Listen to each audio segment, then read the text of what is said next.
Tick tock, tick tock. It's Slick Podcast o'clock. You have tuned in for a Slick Podcast. I'm here to seek the truth. Live from Scotland around the UK. The one and only Slick Podcast. Enjoy the show. Can I ask important questions? No matter how bizarre the truth might be. Tune in for Slick Podcast. Keeping it real, keeping it groovy. Good morning, good afternoon, good evening, or a very good day to you when and wherever you're listening from. And a very warm welcome to the show. I'm your host, Simon Laurie King.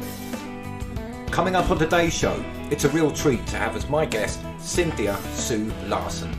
Cynthia is the best-selling author of 6 books and helps people visualise and access whole new worlds of possibility. Cynthia also hosts Living the Quantum Dream on the Dream Vision 7 radio network. She has been featured on the Discovery Channel, the History Channel, Coast to Coast AM and the BBC, and has presented papers at international conferences on science, spirituality and consciousness. Since 1999, Cynthia has shared findings from scientific research in the fields of quantum physics, quantum biology, the placebo effect, positive psychology, sociology and alternative medicine. Cynthia's articles have appeared in journals ranging from Cosmos and History to Magical Blend to Parabolia. Let's stick with that one. And her Reality Shifters website has compiled one of the most extensive collections of reality shift reports in the world. Her popular e-zine, Reality Shifters, is eagerly awaited each month by thousands of subscribers worldwide. Cynthia has a degree in physics from UC Berkeley, an MBA degree, and she's a Doctor of Divinity. Cynthia reminds us to ask in every situation, how good can it get? The unseen and mysterious, unpredictable world of quantum physics is very much a subject that interests me. Without the unpredictable and spooky actions of the smallest of all things, our world would just not exist. I think that in an age we now live, with the strangeness being the new normal, then exploring the effects of shifting reality is totally appropriate. This past year, I've personally witnessed so much weirdness that every morning I wake up and I wonder what more complete what the heck moments will be added to my day. My guest today is more than qualified to explain at a quantum level why the fabric of normality is at best rippling and worst completely falling apart. So without further delay, it's my absolute pleasure to welcome Cynthia Sue Larson to the show. Thank you so much, Simon. It's such a pleasure to be talking with you today. Likewise. Let's get the ball rolling on this one. Your background is very much an academic one. Could you start off by telling us the beginnings of your interest in science?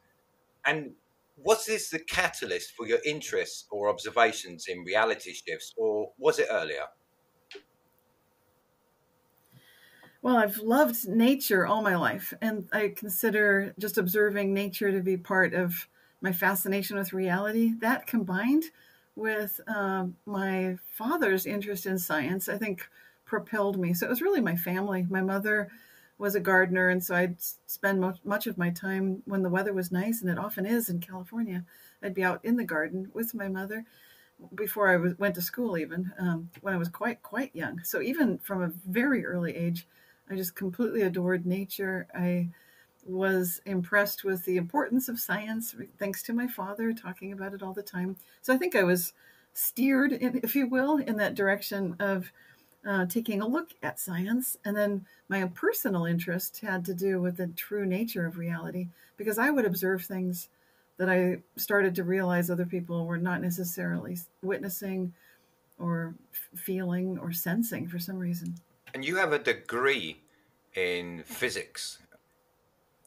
Yes. That's correct. From UC Berkeley, yes. UC Berkeley. So quantum physics, to my understanding, is the study of the very smallest particles, and unlike classical physics, i.e. the study of heavenly bodies and other effects upon objects around us we can see and measure without specialist electron microscopes, etc., quantum physics is the very foundation of all that we perceive. And without its spooky action and irrational behavior, classical physics and all and everything would just not exist. So can you give me an example of the difference between quantum physics and good old predictable classical physics? Well, first of all, I want to thank you for such a beautiful question. Very seldom does someone point out, as you just did, that it really is thanks to quantum physics that it's the foundation of everything. And we would not even have the classical physics without the quantum physics. So thank you. You'd be amazed at how many people miss that very important yet seemingly small detail. So, okay, back to the difference between the two. Basically, most of the physics that we think when we're just going about doing our daily activities, what we think of as normal behavior of an object, such as a cup of coffee, if your cat pushes the cup off of the table and it falls on the floor, then we recognize that's a classical physics situation where the cat applied a little bit of energy to push the coffee cup off the table. So there was a little bit of friction on the table surface. This is classical physics. The cat supplied a little bit of energy. So the cup built up a little bit of velocity and momentum, and its mass determined what happened next. If it was full of coffee, it would be heavier, but it would fall at the same speed everything falls when pushed off the table by the cat, which is definitely classical physics. Could I just interject there? If nobody's observing the cat pushing off the coffee, does that mean that could be Schrodinger's? I can't even say it. Help me out with the name there, could you? Schrodinger's cat? It's pronounced. Yeah, a lot of people pronounce it Schrodinger. In German, sometimes it comes out sounding more like Schrödinger. That would be easier for me to say. Schrodinger's cat. Yeah, because that was a thought experiment, was it? Is the cat alive or is it not alive in the box? I just thought I'd do an attempt at a little joke there, but carry on. You're right. And it's brilliant. So people who don't know what we're talking about, I'll just summarize quickly. That's a beautiful example of the quantum weirdness. And that was brought up by Erwin Schrödinger, who is a researcher in physics. And he was studying quantum physics and noticing that it seemed to be presenting absolutely absurd possibilities, such as that if nobody's looking at something, maybe nothing's happening, or you don't know what state it's in. So in that example with the cat would be put in a sealed box, which nobody knew what was happening inside the contraption, inside the box. And there's a contraption in there with the cat, which is basically triggered by random triggering device. And that random triggering device is operated thanks to some radioactive decay of an isotope, which nobody knows exactly when it's going to decay or change. And so when that happens, then a triggering device is activated and a little glass vial of poison gas is released inside the box with the cat, which could kill the cat if the poison is released. So there's the experiment. Now, the thing that Erwin Schrödinger said was so ridiculous and preposterous, really, was just this idea that you could bring this very strange idea that at the quantum level, something could be both alive and dead. Well, we don't call it that usually. It would be spin up or spin down. It's much more common description in the quantum realm.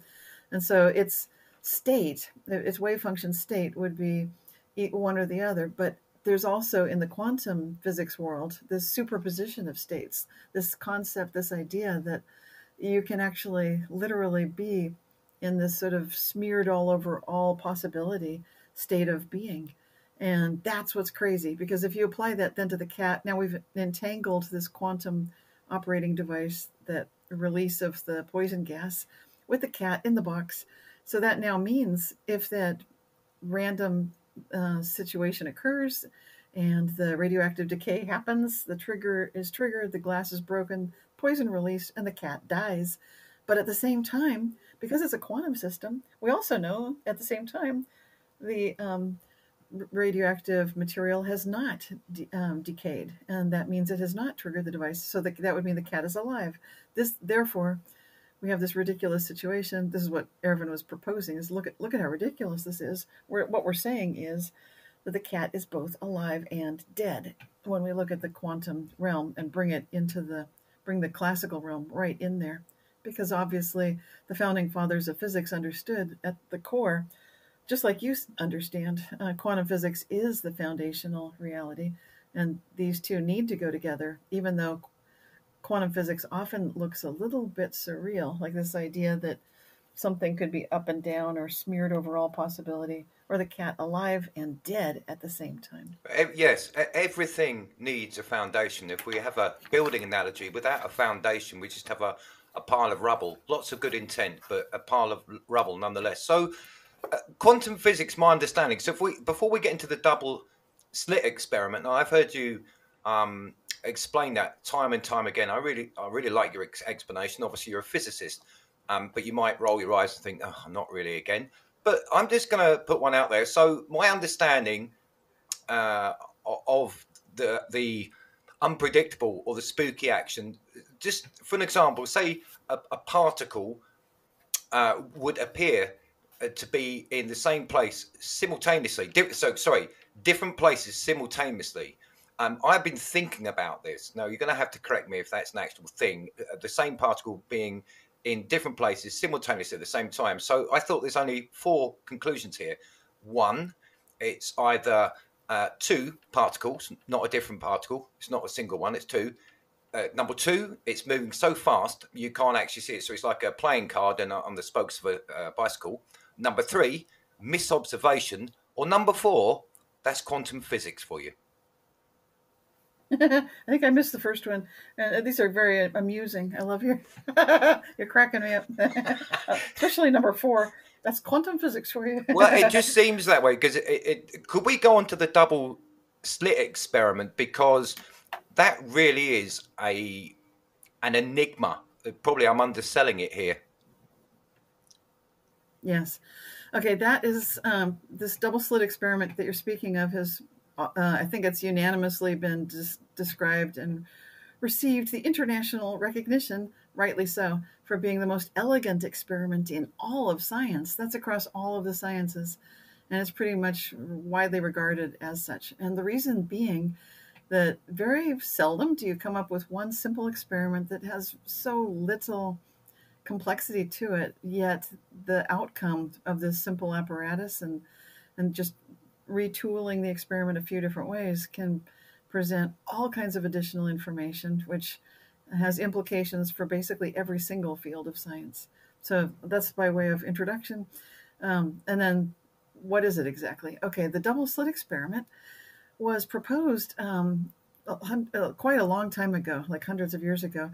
And the idea was that you could investigate to see what happens when you fire one quantum particle, in other words, like one photon at a time, from a little particle beam. And so if you're capable of it's like a flashlight, but instead of, with most flashlights, we're shining around the room or outdoors. That's basically hundreds of thousands or millions of photons blazing away and illuminating the room and the surroundings for us. In this experiment, we just have one photon firing at a time. And before it can hit its final destination, which is an observational screen at the other side of this device, halfway in between is another piece of a very critical piece of the experiment. It is the double slit, which looks like 2 very tall, skinny doorways. And so the little photon being fired, the idea is what will happen when you fire a single photon at the screen. And that's sort of the opening question for the generic experiment. What the findings are remarkable, because what starts happening is, depending on how and where an observer positions an observational device, that absolutely affects the outcome. For example, if you do not put any observational device in either slit, so we don't really know which slit the particle went through, the photon went through, then what is going to happen is we will, as each photon hits the screen at the back, at the last part of the apparatus, it will, one at a time, be creating basically what looks like when you throw pebbles in a pond and you get the ripples that interfere with each other. You'll start to see an interference pattern by firing one photon at a time through those 2 slits.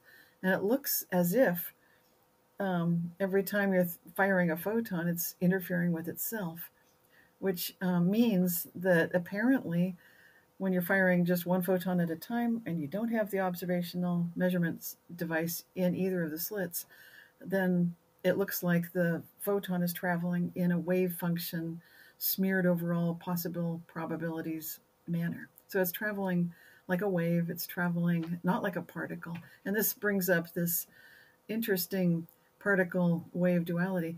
And just one quick thing and then we can move on, but this is the basic experiment. The other thing you can do, of course, as I keep mentioning or referring to, is you can put an observational device in either one of the two slits, at which point you will know for sure whether the photon went through one slit or the other. And this is where it really gets interesting, because if you do that, then what you'll observe, instead of the smeared out diffraction pattern of interference patterns, kind of like beautiful zebra stripes on that screen in the back, instead of that, you get something that looks like paintball splats. It's like the photon just hits, like it's a little ball that just hit the particle detection screen at the back. And so you get these little clusters lumped together, no sign whatsoever of those beautiful diffraction wave patterns. So a photon can act like a particle. The photon particle can act like a particle or act like a wave. What interests me about this, that's clever. Yeah, that's really clever. But what interests me about it is the change in the conclusion of the experiment. And why is observation the key here? Does that mean that the particle is sentient and somehow senses it's being observed? There is something here that is the bit of the experiment that really gets me.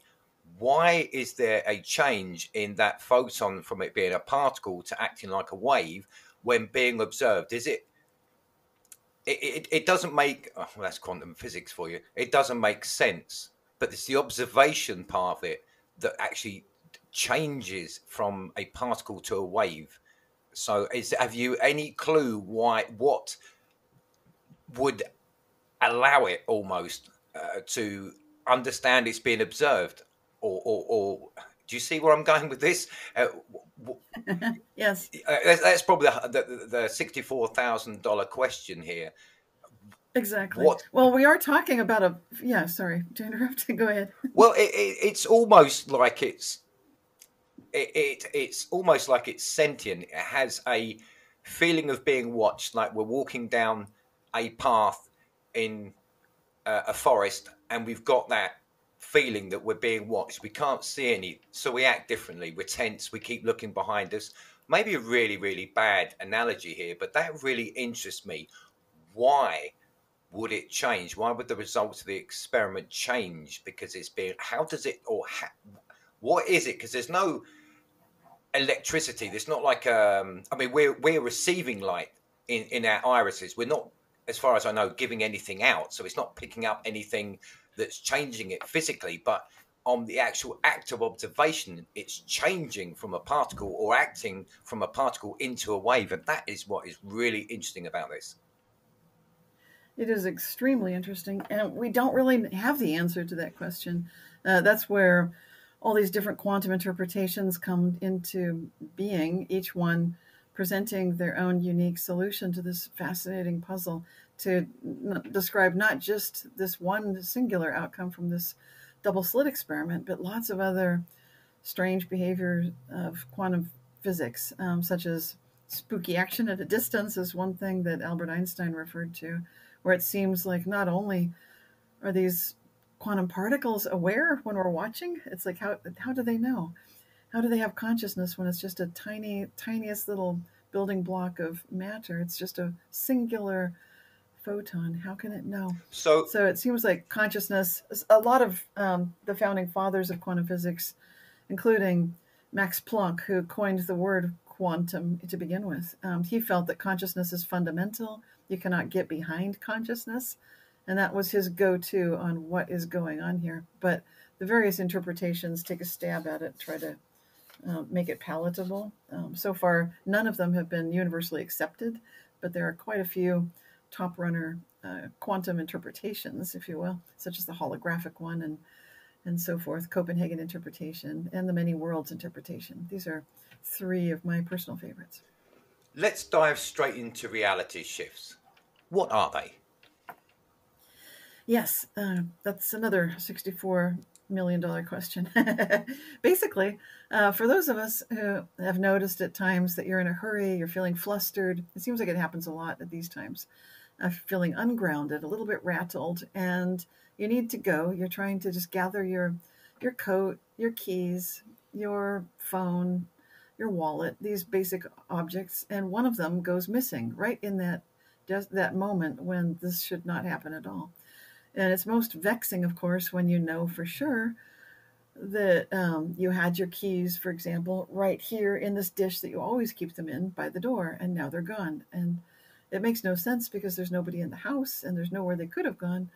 And so you proceed to spend precious minutes doing a quick search of the entire premises, hoping to find them quickly.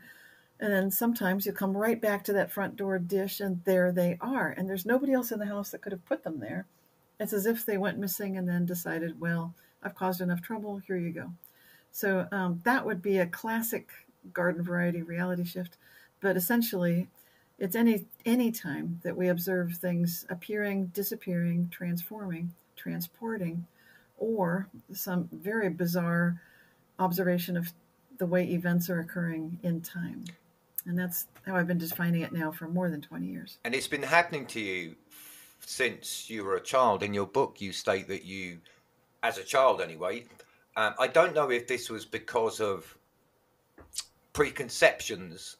I was talking to Elizabeth Brown yesterday, a master dowser, and she said it's easier to teach children because they've got no preconceived ideas dowsing than it is adults. So as a child, you said in your book, you could almost stop and start the rain.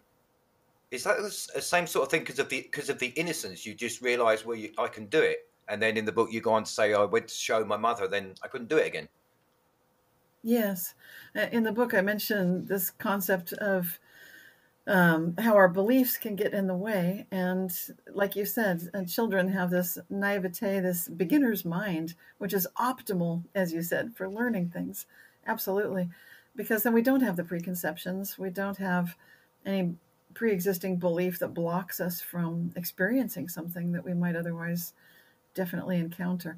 And so you're right. It really helps to have that open mind, to have that beginner's mind, that openness to embracing whatever might be happening without so much fearfulness or clinging to our expectations of what we think should be happening. Because sometimes nature can have fun with us, is the way I feel about these reality shifts, that it can be entertaining, enjoyable, and refreshing, revitalizing, inspirational, and very good for prosperity even. Could you give me some examples of reality shifts that have happened to you personally, where you've either made them happen or they've just happened? You've said about your keys, but is there a memorable reality shift that you can call to mind? Oh, yes. I'm looking at one. I'm just looking at these curtains in my house right now. And very recently, I think just in the last few months, that recently shifted for me. What happened is a number of years ago, maybe 20 years ago, quite a while ago, I made the mistake of washing those silk curtains in apparently warm water. Anyway, long story short, they shrank. And to reinstall them back on the window, I had to actually move the curtain rods. It's suspended between two curtain rods, and it left a very seriously large 1.5-inch gap, which sort of wrecks the whole reason for having a curtain, because now there's a huge hole where I put that gap at the top of the window, but if they're tall enough, they can peer right in the house. And I thought, well, that's unfortunate.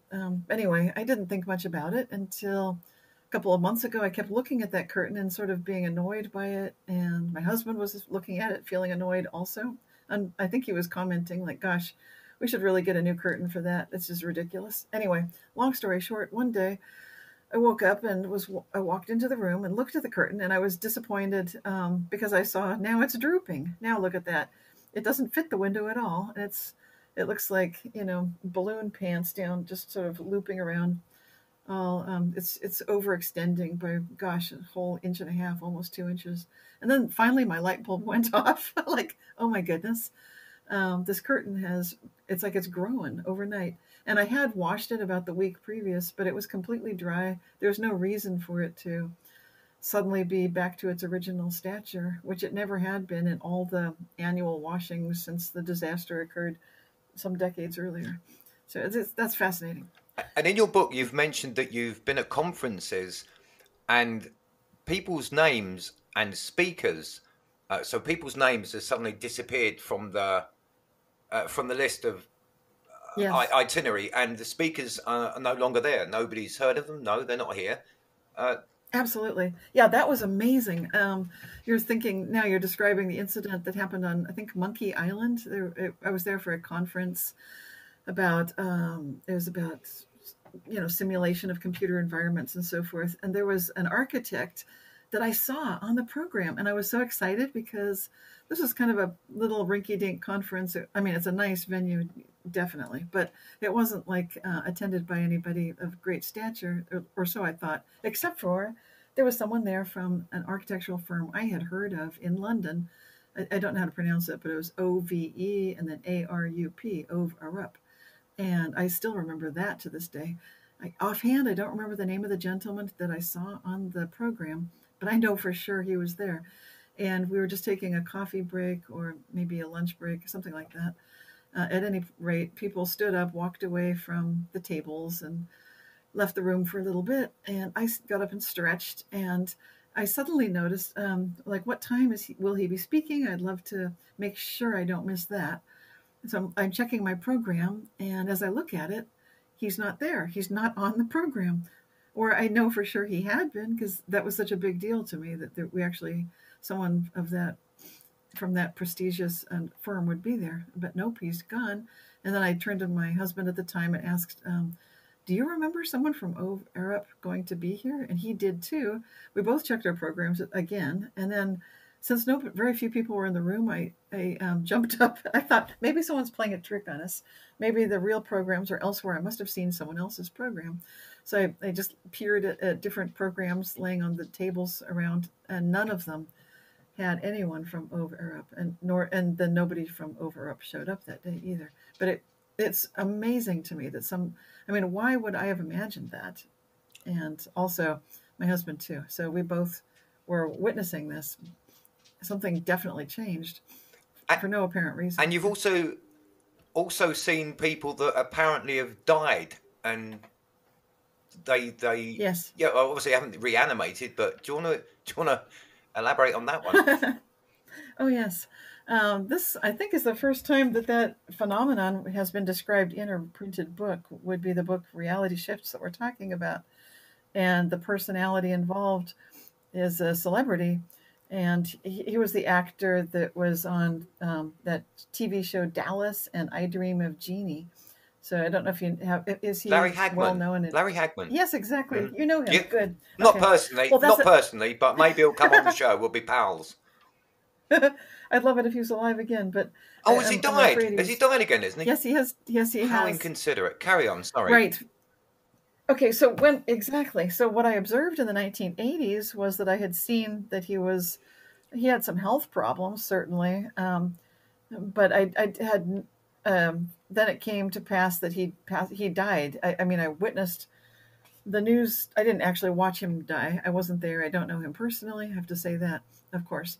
What I saw was the usual coverage that any celebrity of that stature receives on the nightly news on television, in the newspaper, magazines, because after all, this was a big deal in America about who shot J.R. Ewing, and he played the character J.R. Ewing in the 80s, so it was kind of a big deal, and now he's dead. Except, I remember all that, except then strangely, he was alive again, and that was weird for me, because then I felt like I'm the only one, at that point this is now the 1990s, and I didn't know how to discuss this with people. Like, it's a weird conversational item. Like, by the way, do you remember that Larry Hagman passed away? And it's just sort of a strange icebreaker. So I didn't really gather a lot of data on that, but I know for sure that I remember he died. And then the next thing I knew, he just had a scary situation occur in the hospital, but he bounced right back, recovered, and he was home and perfectly fine and lived on for a number of years after that, which is great. So it was very, very strange. And then in my personal life, my roommate's cat Ashes, he had been visiting me when I moved across the street to a new apartment, and the cat would walk across this rather busy street, but he was safe about it, or so I thought, until one day Catherine informed me that the reason I might notice that Ashes was not visiting me in the garden. I said, that's right. He's been gone for a while. And she said he was hit by a car and he died. And I was devastated because that felt like that was a cat I'd lived with for years, and he felt like a member of the family. And I had really enjoyed getting to see him in the garden, and now he was gone. But then he came back. It's like it was definitely the same cat. Some people say, well, how do you know? But if you know cats, then there's no mixing up. You just don't confuse one cat for another. Besides, I would say Ashes, and he would come. He knew his name. He just looked a little bit greasier, like he hadn't been washing properly. He didn't seem to have injuries, and I was so grateful that he was back. So I spent lots of time with him every day, instead of ever feeling like I'm too busy to pet a cat. No. I felt like, oh my gosh, he was dead, and now he's alive. And I did ask my husband at that time, do you remember this?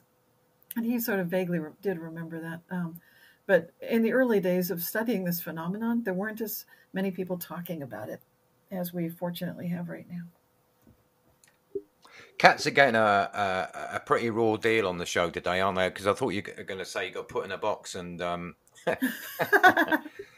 I love cats. Yeah, cats are absolutely brilliant. We've got two, and they're absolutely awesome.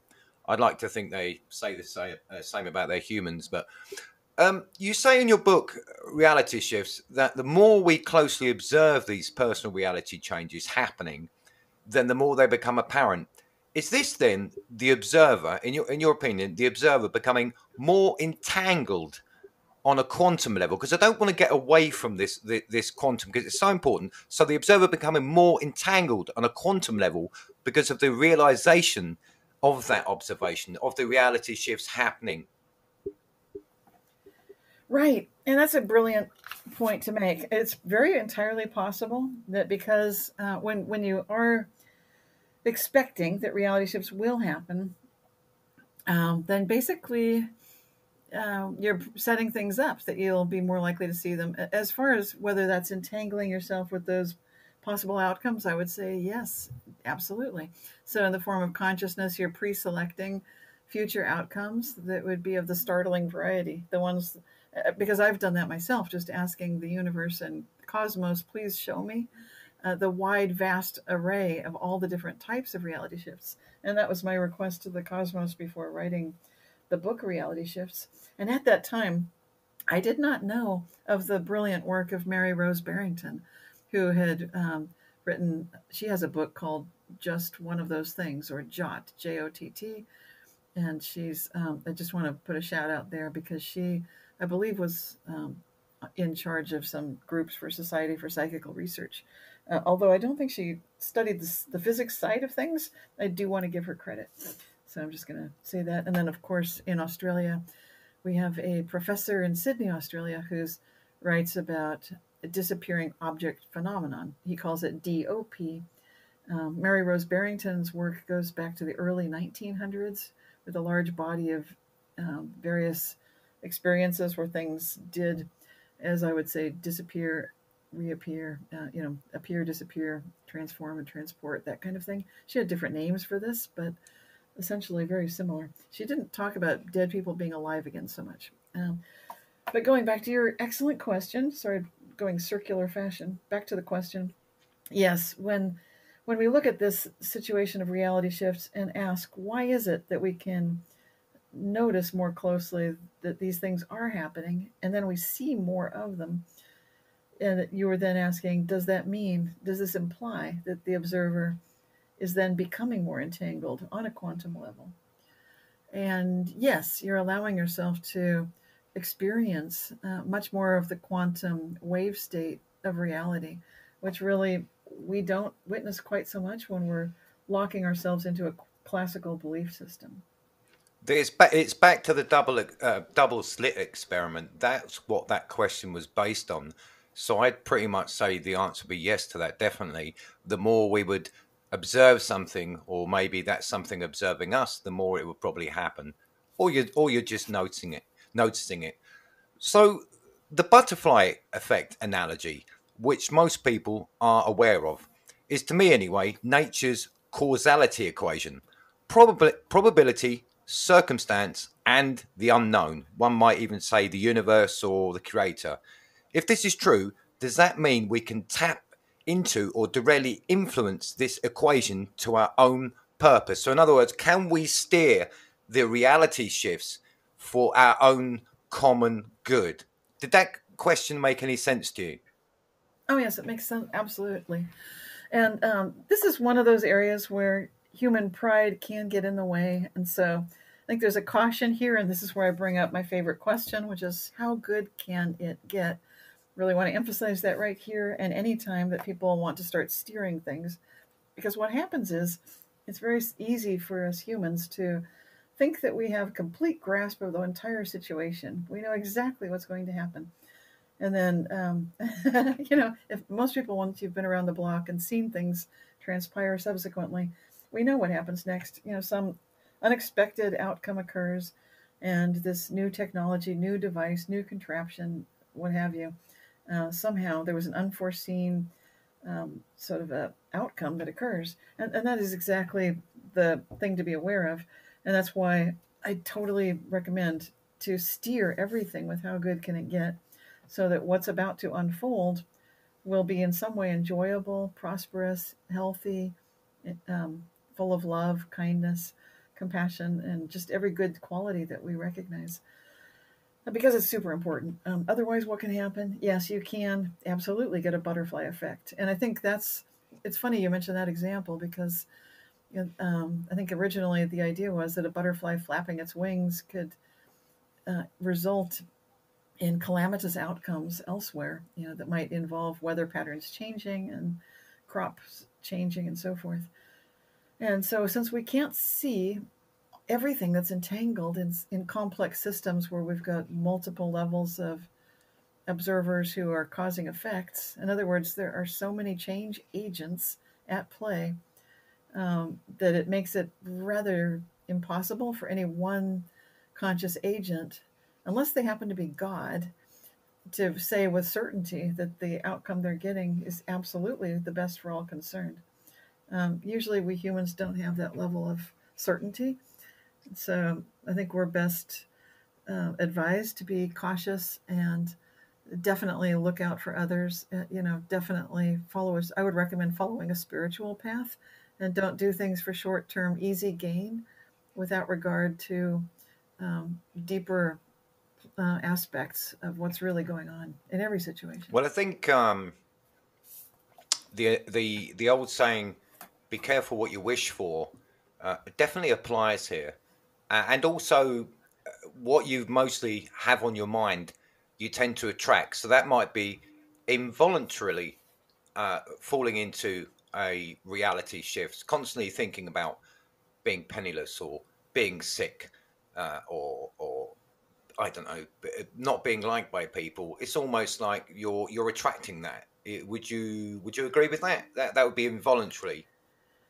Yeah, it's one of two things could happen. If you're focused obsessively on a topic, then you could be pushing it away, or you could be attracting it. So it's there are a lot of factors having to do with the way our emotions get involved in interesting ways, and that's where it really helps to have a clear sense of who each of us are, and our identity on many levels of our being, including our subconscious levels, because that seems to be running the show for most of us. That's where our beliefs reside, is in our subconscious mind. And so if we, for example, think that a placebo is going to heal us, and if we really believe it, then it can, and it oftentimes will. And that placebo effect has been building in power and efficacy steadily over the last couple of decades, inexplicably, unless you recognize, oh, this is a thing. What our beliefs, how they steer us is pretty much guiding everything. So, I think I'm trying to remember what you were saying there. So move that. The question. I'll pick on to that. Questions. I'll pick up on that point you were saying about the placebo effect that would work on most people, let's say, until, again, full circle, they become an observer to the truth. Oh, it isn't actually. It's just a sugar pill. It's again down to observation, isn't it, or the truth. So it's quite profound, quite profound. So I've heard you speak on other shows about the law of attraction not being an appropriate terminology for reality shifts and the mechanism. Certainly the ones instigated by oneself anyway. Why is this? Well, I think it's incomplete, and it tends to indicate that we are static. There's an implication in the law of attraction that each of us is a static being, and rather than a change agent who's constantly more like a verb than a noun. So if we're verbing through the universe and entangled with everything and relating to everything, that's a very different picture of what's going on than this law of attraction, where we are basically like fishermen throwing our hooks into the water and using the correct expectations and pulling realities to us. Whereas what seems to be happening more likely to me is that our true identity is consciousness, and that in that form of wave state, pure quantum consciousness, we are travelers through a number of various realities. And so to me, that's a much more accurate, complete description of, as bizarre as it sounds, much more descriptive of what's going on, that all these possible realities are out there. And we, just like if you're traveling for the summer, your summer travels and you get to go on holiday, where you go and where your passport is stamped, those are the realities that your consciousness has gone through, usually steered by your subconscious primarily. And then to the degree you can work with levels of yourself, you get better results. So law of attraction has some good aspects to it. I'm not sweeping the whole thing under the rug and saying forget about it, but I'm just saying that that's not the way that I view reality, is not through that I am a static being and I am a fisherman and I'm just pulling realities to me.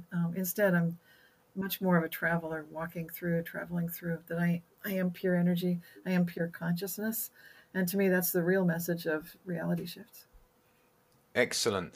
There is a quote quite early on in your book, and it's simple but superbly blunt. And I quote, "Sometimes we know we need to change because we feel a need for something different in our lives. And we recognize if we continue on the way we've been going, we'll end up precisely where we're headed." So on that theme, do you think our intuition lets us know when it's possible or that we should be shifting in reality? Yes, our intuition is the key. It's you can think of it as right brain thinking. I've recently been doing some YouTube videos about how to shut down that problematic left brain, analytical, overly labeling, structuring side, which tends to get in the way with observing reality shifts and the true nature of consciousness. So yes, intuition is the key indeed. And that gives us that hunch, that feeling that so many people hear about if you hear about some disaster and someone was not on the airplane that blew up because at the last minute they just felt like they can't go, or they broke down into tears for no reason, or some strange thing happened and their intuition just told them, do not get on that plane. So I listen to those hunches myself, but they can also lead us in good ways too, not just to avert complete doom, but also to be exactly at the right place and the right time to meet someone wonderful that you never would have met otherwise, to receive a gift from the cosmos that you wouldn't have been there to see or witness otherwise. So I'm going to throw a curveball at you and go back to quantum or quanta. At the quantum particle level, the smallest of all things imaginable, simply put, are they alive? Or are they random blocks of matter that are the byproducts of chaos, taking into account that we are all made of energy, and there is really no space between anything. It's all energy, to my understanding. So, are particles alive? I would say that I agree with Max Planck, the founder of quantum physics, the father of quantum physics, when he said that everything is consciousness. You cannot get behind consciousness. When he says everything, he means everything. He means that little photon, that quantum particle. So to me, that's what it absolutely looks that way. So whether we say it's alive, usually we have biological definitions for living things, which leave the realm of physics, then you're into biology. And so we have different guidelines for determining whether something's alive or not. Consciousness is different. And thanks to the advent of quantum physics, as you see, the founding fathers of quantum physics pretty much were in agreement that everything is conscious. And so that would include that little building block of matter, these little tiny quantum particles. So it doesn't leave things to chance. There is I wouldn't say a sentience. I mean, there would be no way at the moment to even begin to gauge that. But it just seems to me that back to the double slit experiment, there must be some sort of awareness. They're not just building blocks, because at some point, I mean, the way they act, they just can't be random blocks from of substance.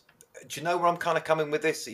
Oh, absolutely. And well, I don't know that most people would agree with the alive part, but when you say conscious, if you just switch that word in, it's pretty much, when you start thinking about what's the main thing about being alive, for myself, I would say it would be consciousness. That would be the main gift of being alive. I mean, there are many gifts of being alive, but chief amongst them has got to be consciousness itself. So yes, absolutely, those quantum particles are conscious. I think that would define the human disposition, wouldn't it? You get called. I mean, you were called Cynthia Sue Larson by your parents, but who exactly you are, whoever looks out from behind your eyes, that's a totally different thing altogether, isn't it? What exists in our body.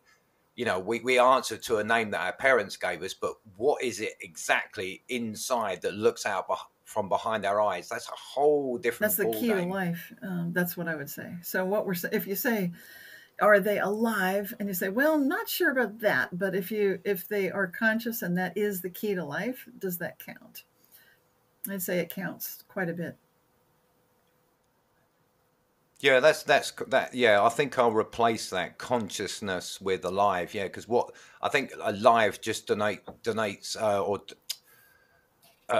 would just a reaction when that your heart is pumping and your knee flexes if you get hit on a certain part, and you breathe. That's alive, but conscious, that's a whole different thing, isn't it? Yeah. Okay, so this has been an incredibly weird year for the world. From pandemics, volcanoes, hundreds of panicked satellite launches by all nations for some bizarre reason, public unrest, you name it, it's happened. The Hindu faith would say we are in the Kali Yuga, which isn't, to my understanding, a good place to be, or even great news. Kali the demon, that is, and not the goddess. Therefore, is the current Hindu Yuga a cosmic reality shift to explain the weird happenings above? Is this the ancient equivalent of reality shifting stroke Mandela effect terminology? Well, yeah, now we're getting into the global effects of reality shifting, and that's where the Mandela effect definitely comes in. Yeah, Mandela effect is a term that would be for collectively recognizing a different reality that we remember differently than the official historical records show. And what I'm noticing with the Mandela effect, and I'm part of something called the International Mandela Effect Conference, and we've got a brand new show that we just recorded, the first season 1, episode 1, the Golden Timeline. What we're talking about is that even though I would agree with you, it looks like for sure the last year or so has been catastrophic, chaotic, problematic, challenging, feels like a war zone, tough, whatever you want to call it. And each of our experiences has been unique, but we all have shared some degree of trauma actually in this time. But amidst all of that, it's very possible to still see the answer to that question, how good can it get? And what we're noticing is some extinct animals are coming back to life. What we're noticing is there are some changes in the physical body that are actually an improvement for people, such as the kidneys. People remember they used to be in a much more dangerous location in our anatomy where they could easily be punched if you were hit in the lower back. I mean, you can ask any boxer, any martial artist, put your hands where the illegal kidney punch should not be, should not strike you. And they will put their hands where the kidneys used to be because it's still taught that that's it's like why we have this residue, if you will, this false memory is what the skeptics and cynics would call it. However, many of us can see real evidence that what we remember was real, that we were in a reality where we used to urinate blood, for example, if kicked or punched in that dangerous area. But now, good news, on the entire population of the planet, all of the human beings, our kidneys have moved upward into the relative safety of the rib cage. They are much higher than they used to be, therefore much safer. And that illegal kidney punch doesn't make a lot of sense because the kidneys have moved. So that's the kind of thing going on. So I tend to look for the silver lining. Absolutely, are we dealing with this difficult time? Yes. But this crisis is a birth, and we're definitely being reborn in a new level of consciousness where the paranormal can be the new normal. I'll just have to point out to people that you are, am I right in saying a second degree black belt in Kuk Sul Won? Am I pronouncing that yes, right? That's correct. Korean martial art. Right, so you used to know where the kidneys are, but you'd probably just give somebody a kick in the face now, just for good measure. I'm not kicking anybody at the moment, but yes, and it's a self-defense martial art. No, anyway, but of course, absolutely, like every martial art should be, absolutely. Back to the Mandela effect, because you used to you coined the phrase reality shifts. Is that correct? Back in the 90s, before this Mandela effect took off, that the commonality everybody's saying is the Mandela effect, but you were actually looking at this I was back the first in the 90s. person to title a book reality shifts. Then I found out subsequently that PMH Atwater had titled one of her chapters reality shifts in her book Future Memory, and she was absolutely describing the same thing as what I was describing. So there, I would like to give credit to PMH Atwater. She's a near-death experience researcher. Her book Future Memory is absolutely wonderful if you like this topic, much as the work of the other books that I mentioned, Mary Rose Barrington, and then the other book by the author, can't remember his name at the moment, Tony something, but his book is DOP, Disappearing Object Phenomenon, and then Future Memory. These are further reading if people want to read other authors. So please do recognize PMH Atwater was the person to coin that term, reality shifts. Do you think, I've heard you ask this question before, do you think that the Hadron Collider could be having anything to do with the, air quotes, Mandela effect? Well, personally, I've witnessed, when I look at the history, like such as what Mary Rose Barrington has beautifully documented going back to the early days of like the turn of the century, 1900, she's got some amazing examples of that.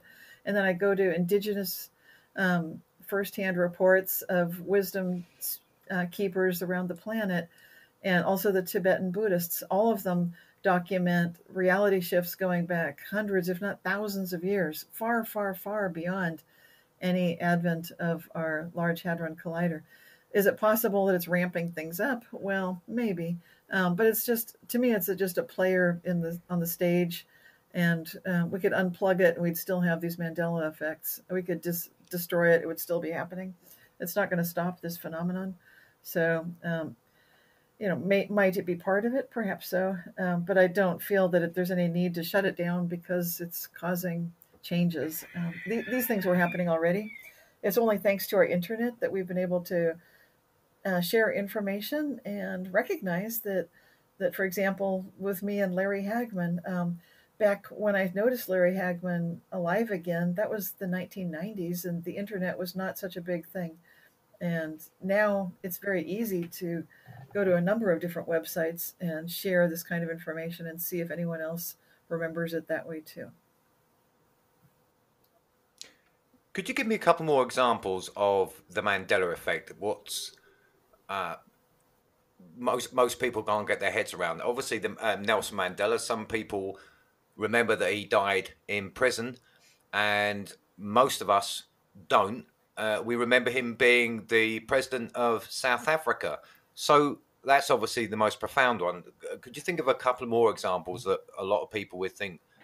I can think of the Star Wars one, obviously, with Yes.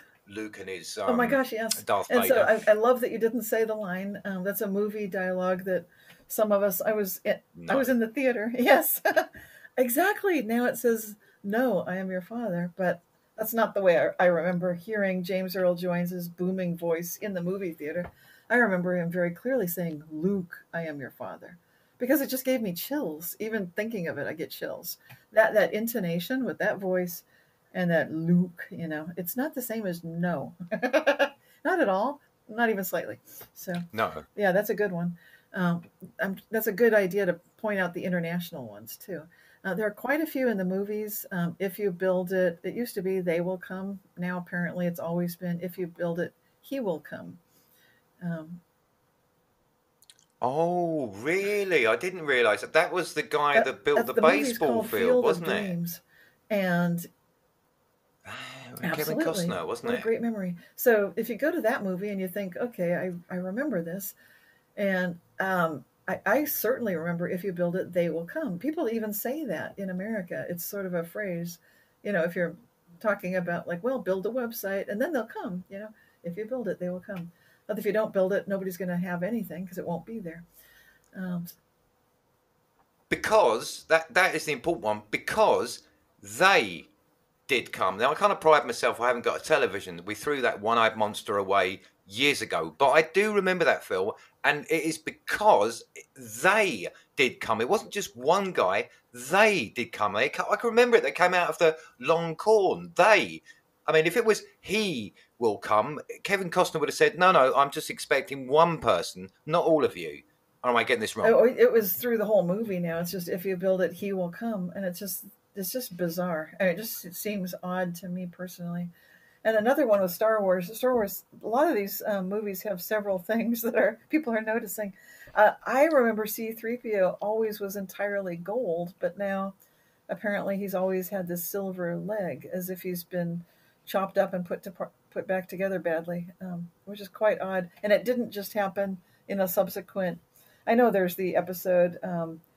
The Empire Strikes Back, and he is destroyed, and then Chewbacca, the Wookiee, finds him and carries his parts around and reassembles him. But clearly, he was already kind of messed up before that even happened, and that makes no sense. Like, how could I would have remembered if C-3PO, the robot that's tall and he's the language expert, he used to be all gold. That's how I remember it. And a lot of people would collect. I collected the cartoon books and the little paraphernalia. I didn't buy all the toys, but people do collect the toys, or they said that even their toys now are weird, that now they have the silver leg oftentimes. And that's just wrong. That's not what C-3PO used to look like. Because the conspiracy part of me, before we began to talk on the show for a good couple of weeks, and I thought, excellent, I get to talk to Cynthia. And I thought maybe this whole Mandela effect. Now, I know you've said it's been going hundreds of years, but I thought maybe it could be the result of these untried and tested, the amount of waveforms we got around now, inducing some sort of dementia. What I meant by that was Wi-Fi, satellite dishes, microwaves. That's really pretty much untried and untested. We are the guinea pigs for that. And I just thought maybe it's that. But as you've said, that it's been going on for hundreds of years, that theory is out the window. Do you know where I was going with that? Maybe it was just this whole global, our brains are being microwaved, so maybe we're all so, and I wasn't making light of dementia, but some sort of misperception induced by this very unnatural state of this high intensive Yes. electromagnetism. Well, that's, I guess you can't rule out that there could be some kind of collective reprogramming going on, but to what end and by whom? And it becomes a very problematic theory in the sense of its complexity. I'm not saying that that's not happening, but it doesn't make sense of so many of these other, like you reminded me too, that this has been going on for years. Mary Rose Barrington has been noticing it. Tony Jinks, that's his last name, from Sydney, Australia, the author of Disappearing Object Phenomenon, and so on and so forth. We've been noticing this for such a long time now. And if there is some field effect from these new technologies, 5G rollout, which it does seem like there should be more precautionary principle, in my opinion, before just rolling this out willy-nilly. Like, what is it doing to nature? I don't know. So I'm not a big fan of just roll out technology no matter what. Definitely not. But having said that, I'm not sure that we can explain away quite everything based on that, and certainly not why so many people are remembering things so differently, and why some of these things, as we are pointing out in the International Mandela Effect community, appear to be showing a very golden timeline, that we're in a golden age for humanity. And when you look at some of those indicators, then it starts looking rather positive. So that's the direction we prefer to look. Yeah, absolutely. Yeah, always, be an optimist. Yeah, definitely be an optimist. But I was coming through the not the deliberate sending out these signals. I just thought, if you put your head in the microwave, it's going to have detrimental effects. So being living in a world which has never had this much electromagnetic interference, maybe it would have an effect on people's memories. Truly, I thought that, but then obviously you said that it's been happening hundreds of years. Then it obviously can't be that. Then, so if you could give me an example where the Mandela effect, it's just you just cannot argue it. I mean, the film Star Wars. Some people remember it. No, it's always been that way. The kidneys.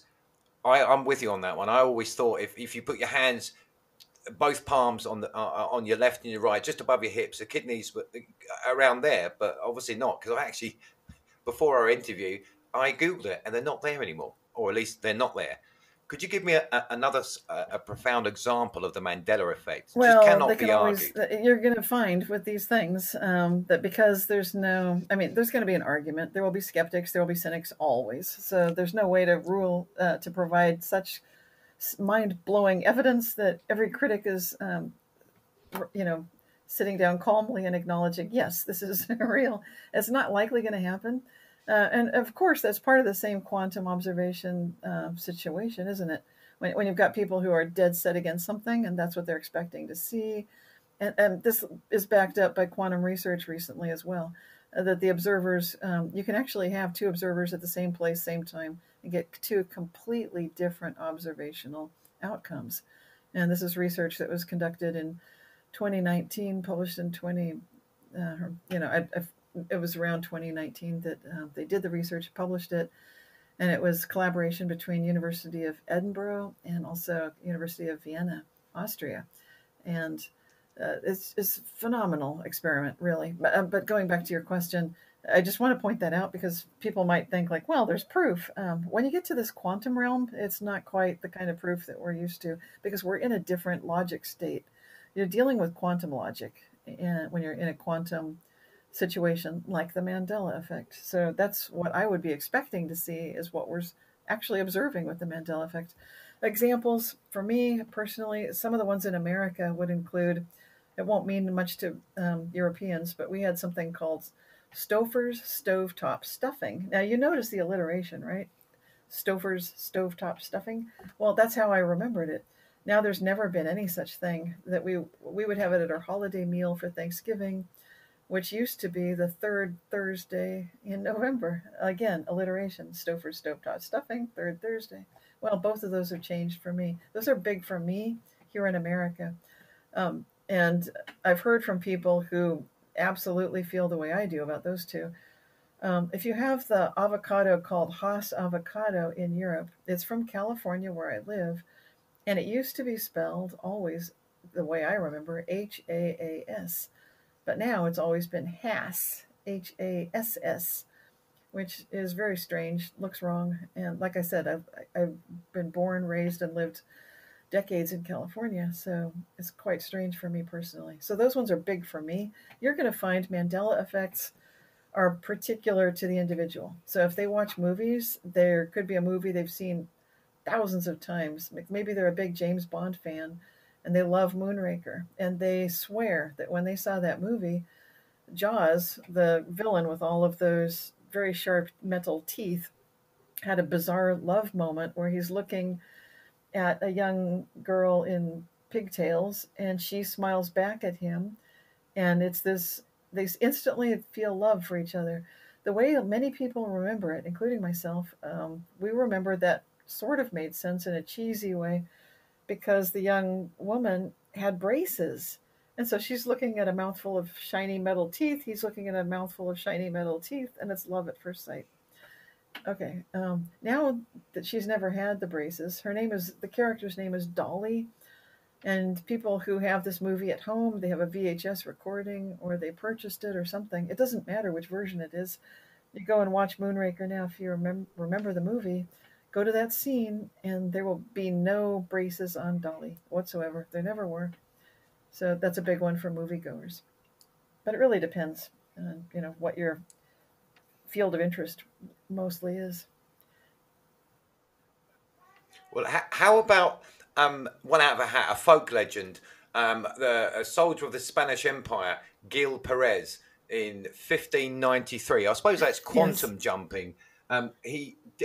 You've heard of this one, right? Yes. Yeah, I get into that example in my book, Quantum Jumps, where I describe documented case histories of people who seem to have teleported, and in that case, across the world. In Quantum Jumps, I also describe a couple of young Italian boys that go frequently missing, and so their parents are agonized trying to find the boys. Where are they? And they've gone teleporting again. But in that case, the parents could go round them up, get in a car, and tootle around and find them. But not so with this case of Gil, and he just completely mysteriously appeared.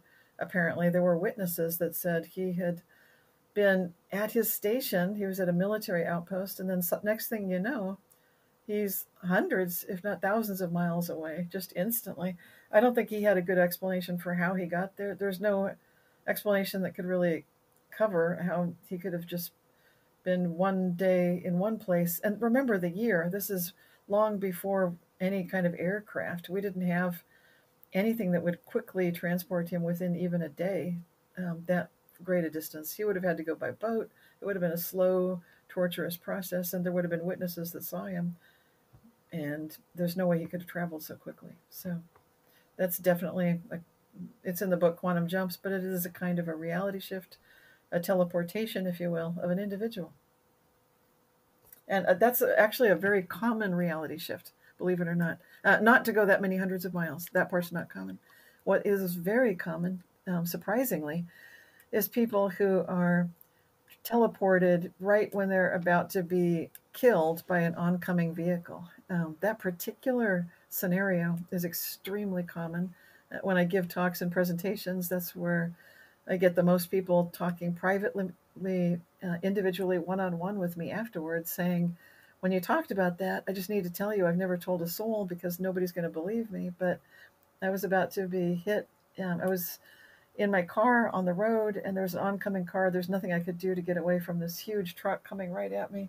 The next thing I know, it's on the other side of my vehicle, as if we passed right through each other. And this happens so often. It's extremely common, and that would be basically quantum tunneling, quantum teleportation happening on a macroscopic scale. That is incredible. Going back to the, I've just thought of an example actually, because I asked you, I think I've found the one that I asked you. I said, "Oh, can you think of one that nobody can argue with?" And I think I found it, and it's the end of the Queen song when it should say "of the world," No. but it doesn't do that anymore, does it? Everybody knows that. I'm right, aren't I? It does. Well, it doesn't, unfortunately. We are the champions, and then it stops. But it should say "of the Right. world," and then the song ends. Yeah, Forget it's the terrible very singing. nerve-wracking because you're just waiting for it, waiting for it. Well, my singing, Oh.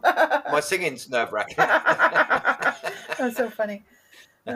Gosh, yeah, that's a good one. I agree with you about that one. That one got me too. It just doesn't sound right at all.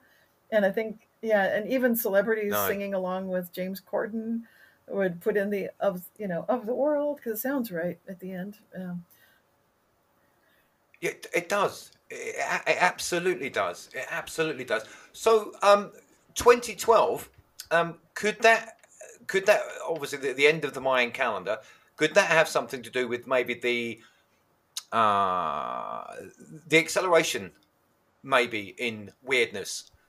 So it wasn't like the end of the world, but certainly the end of an era of less strangeness Yes, than there is to come. that's quite possibly so. And a lot of the indigenous wisdom keepers around the world have told us that this was coming. It was foretold. It was predicted that this was a time. And I've written about it for the magazine Parabola. That an article called "Comes True: Being Hoped For," where I combined quantum physics with native indigenous what's called storytelling. But to me, it was quite real. That the Hopi Indians believe that they believe in something called Tunatia or Tunatiava, which means comes true, being hoped for. And it's such a quantum physics concept. It's really this idea that when you keep something in your heart and in your mind, that these things can manifest. You can, if you know the way I see it, our consciousness travels, and we are consciousness, and there we are. We're in that reality. They needed that ability to be able to grow their crops clearly, because of the difficult terrain that they're currently living on. The Hopi and many indigenous nations are dealing with similar situations. But going back to this big idea, yeah, it's absolutely this. We're in a very interesting time right now. It has been predicted, and some people, such as the Swedish physicist Carl Kalleman, have written a book, the Ninth Wave, describing that these wave functions, if you will, are speeding things up to such a level that now every 2 weeks things are changing, and you can actually look at the world news and see this happening. So it's not such a stretch to say that his theory is off base at all. No, it looks like it's quite correct. So, and I think that's worth checking out. He's got he also has a blog, and he's got on the internet. There's a place you can look up the ninth wave and see where the cycle is, and there are a number of other waves functions going together too. His book goes into the detail about how each of them correspond to various time frames of human history, and how they have presented humans with different challenges. And clearly, this one right now is the ultimate challenge. So that's why we're noticing that there's so much chaos that you pointed out, and also a great deal of opportunity. So this ninth wave, where does it stem from? Okay. And why is it the ninth? I mean, I'm Yeah, guessing there's been eight others, but okay. When you what's look there? at, the Mayan pyramids have these stair step, sort of a level to them. So it's kind of like, when you talk about a quantum jump, then it's not exactly a smooth transition, but you see a stair step going on. So if you look at the actual Mayan pyramid, and you imagine that you can see one with 9 steps going up to the top, the Mayans would call that, they would actually draw a serpent in the waves, showing how that quantum, very pointy, sharp delineation going up that ramp is actually a serpent. And so they would draw that right in there. The 9 different levels correspond with 9 different wave functions. And so Carl Kalleman has devoted his life's work to showing how this works out. So he'd be the best one to describe it. And that book is brilliant, The Ninth Wave. So it goes into this better than I can describe it. But essentially, what's happening through history is we started off kind of slow. It's like if you're listening to a nice, peaceful classical song, like William Tell Overture. It starts out very pastoral. You feel like everything's lovely, the Garden of Eden and so forth. So that's your first wave, and it's all very smooth sailing. It's the lowest level. And then you go up to the next level, and that covers another period of human history. These get faster. The wave length is shortening as you go up. So, as I said, the book to read would be Carl Kellerman's Ninth Wave.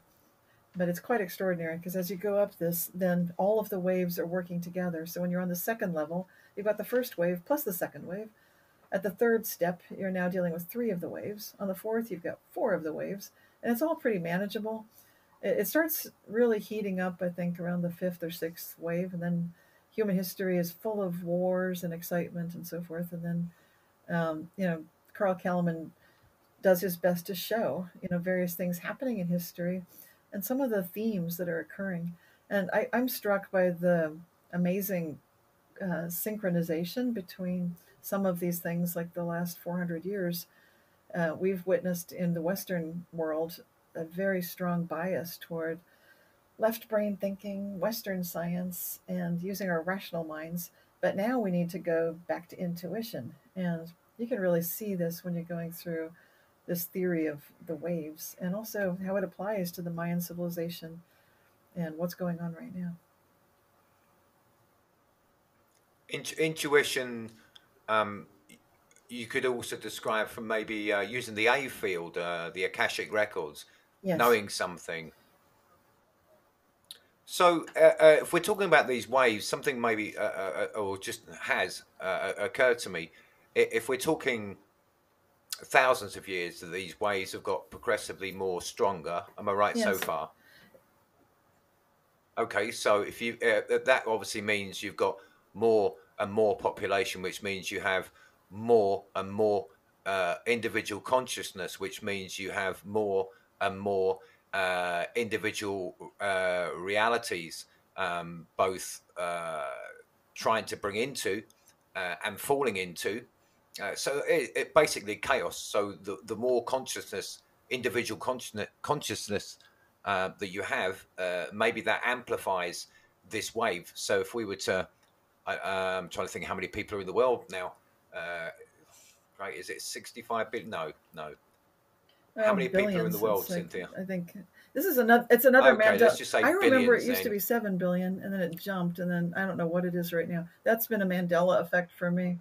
Well, Yeah. you see where I'm going with this. So if consciousness affects reality, and then if you say you went back 100,000 or 200,000 years ago, you wouldn't have a fifth of the people on the planet, aka that amount of consciousness. But now you've got, let's say, 7 billion individual conscious entities on the planet, all trying to forge their own reality. Maybe the ninth wave is being amplified through that amount of chaos through the wow, my brain's actually hurting here. Do you know what I'm Yeah, but the going? good news is, thanks to the Mandela effect, and like I said, what we're doing with the International Mandela Effect Conference is guiding people to think positively, choose timelines that are positive, choose the golden timeline, bring back extinct animals if that feels like the right thing to do.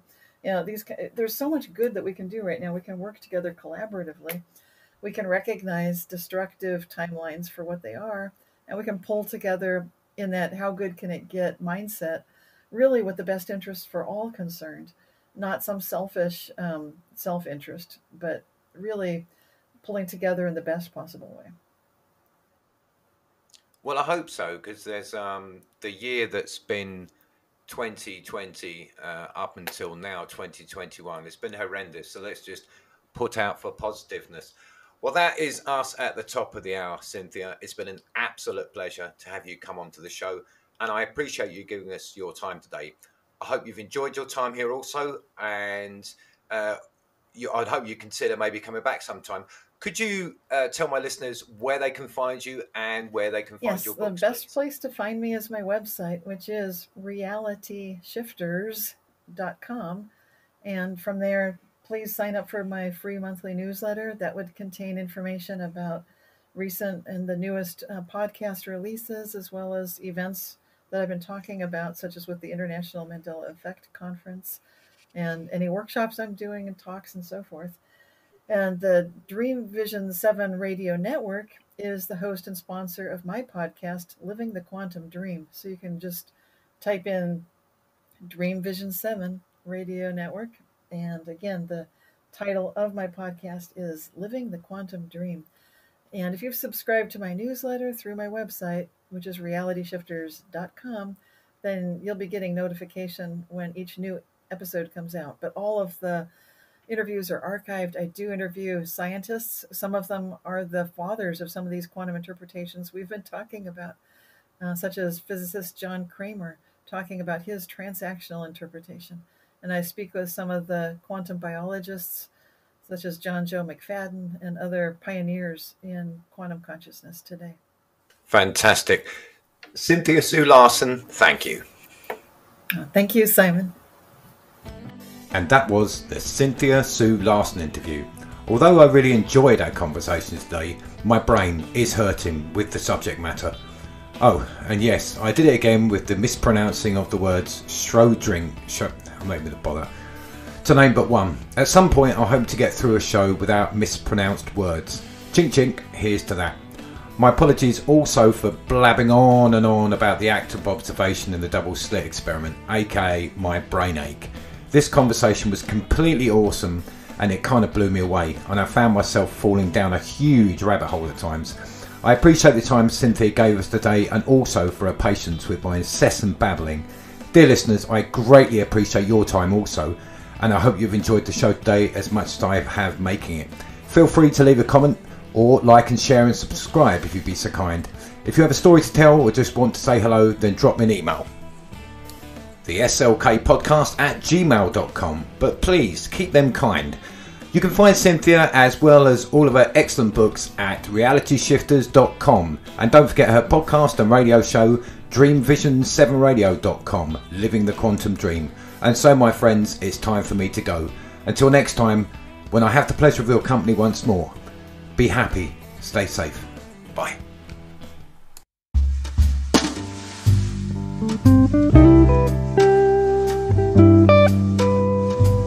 Slick Podcast. Keeping it real and always keeping it groovy.